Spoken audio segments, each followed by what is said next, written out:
Mouvement de grève donc ce mardi matin à l'usine Orano-La Hague. Et c'est à l'appel de l'intersyndicale pour une augmentation des salaires. Des barrages filtrants ont été installés à l'entrée de l'usine, occasionnant des difficultés pour accéder au site. On évoque le sujet avec Arnaud Lemaître pour la section sud de Orano. Bonjour à vous. Bonjour à vous. Un mouvement qui fait suite aux négociations salariales donc avec la direction d'Orano, négociations qui sont toujours en cours et qui ne vous conviennent pas. Donc expliquez-nous ça. Oui, donc on a des négos en cours qui ont commencé le 24 novembre.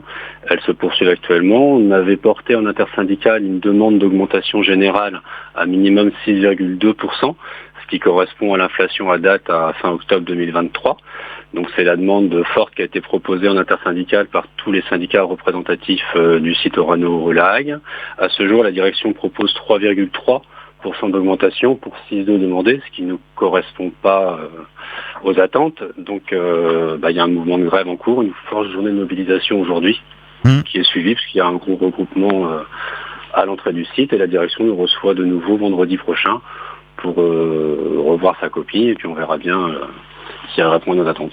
Dans votre communiqué fourni ce matin, vous mettez en avant également des abus de la part de la direction sur des tâches et du nombre de tâches à réaliser pour les salariés. Oui, on est en train de regarder tout ça, puisque les salariés sur un site nucléaire, il y a des ordres de maintien en fonction.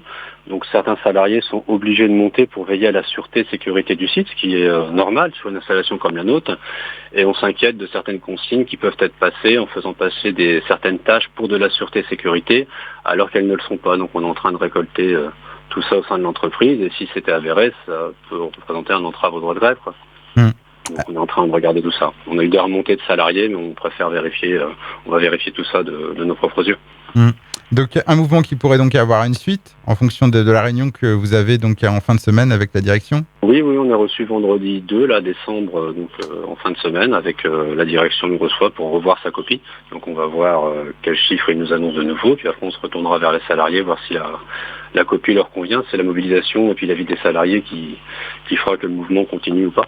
Est-ce que vous souhaitez ajouter autre chose sur vos revendications ? Non. Après, nous, ça, c'était les revendications portées par l'intersyndicale. Après, il faut que la direction les entende bien, puisque l'entreprise se veut attractive sur le marché de l'emploi et on s'aperçoit qu'on a beaucoup de démissions chez nous, ça commence à grandir. On a 40% de nos démissions qui partent chez EDF.